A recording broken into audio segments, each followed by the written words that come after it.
പഹൽഗാം ഭീകരാക്രമണത്തിന് പിന്നാലെ ഇന്ത്യൻ സൈന്യം നടത്തിയ ഓപ്പറേഷൻ സിന്ദൂറിൽ കനത്ത നഷ്ടം തന്നെയാണ് പാകിസ്ഥാൻ ഉണ്ടായിരിക്കുന്നത്. പുറത്തുവരുന്ന റിപ്പോർട്ടുകൾ പ്രകാരം പ്രത്യാക്രമണങ്ങളിൽ പാകിസ്ഥാന്റെ സൈനിക കരുത്തിന്റെ 20% ഇല്ലാതായിരിക്കുന്നത്. മാത്രമല്ല, പാകിസ്ഥാന്റെ വിവിധ ഭാഗങ്ങളിലായി നടത്തിയ മിന്നലാക്രമണങ്ങളിൽ 1 ഡസനിലധികം സൈനിക താവളങ്ങൾക്ക് കനത്ത നഷ്ടമാണ് ഇന്ത്യ വിതച്ചത്. അതോടൊപ്പം തന്നെ പാകിസ്ഥാൻ വ്യോമസേനയുടെ അടിസ്ഥാന സൗകര്യങ്ങളുടെ ഏകദേശം 20% തകർന്നിട്ടുണ്ട്. നിരവധി PAF യുദ്ധവിമാനങ്ങൾ ഇന്ത്യ തകർത്തതായും 50ഓളം സൈനികർ കൊല്ലപ്പെട്ടുവെന്നും ഔദ്യോഗിക വൃത്തങ്ങൾ വ്യക്തമാക്കുന്നു. അതിർത്തിയിൽ പാക് ആക്രമണം രൂക്ഷമായതോടെയാണ് ഓപ്പറേഷൻ സിന്ദൂറിലൂടെ ഇന്ത്യ തിരിച്ചടിച്ചത്. പാകിസ്ഥാന്റെ വ്യോമതാവളങ്ങളിൽ ഇന്ത്യ വൻ നാശം വിതച്ചെന്നും F-16 അടക്കമുള്ള നിരവധി യുദ്ധവിമാനങ്ങൾ തകർത്തുവെന്നുമാണ് വിവരം. വ്യോമതാവളങ്ങളിൽ മാത്രം ഉന്നത റാങ്കിലുള്ള സൈനികരടക്കം 50ലേറെ പാകിസ്ഥാൻ സൈനികരാണ് കൊല്ലപ്പെട്ടിരിക്കുന്നത്. നിയന്ത്രണ രേഖയിൽ പാക് സേനയുടെയും ഭീകരരുടെയും ബങ്കറുകളും പോസ്റ്റുകളും തകർത്തിട്ടുണ്ട്. പാകിസ്ഥാന്റെ 13ഓളം വ്യോമതാവളങ്ങളിൽ വലിയ ആക്രമണം തന്നെ നടത്താൻ ഇന്ത്യക്ക് കഴിഞ്ഞിട്ടുണ്ട്. മാത്രമല്ല, വ്യോമതാവളങ്ങളിലെ സൗകര്യങ്ങൾ തകർക്കാനായെന്നും സൈനിക ഉദ്യോഗസ്ഥർ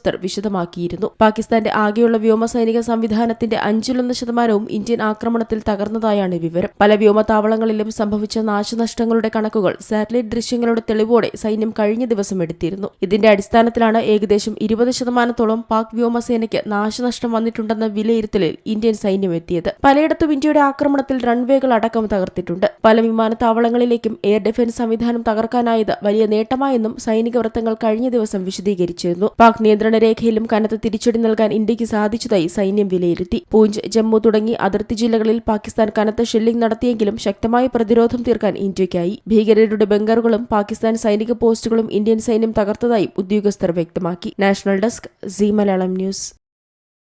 ഏറ്റവും പുതിയ വാർത്തകളും വിശേഷങ്ങളും വിരൽ തുമ്പിലറിയാൻ സീ മലയാളം ന്യൂസ് എല്ലാ ഡിജിറ്റൽ പ്ലാറ്റ്ഫോമുകളിലും ലഭ്യം.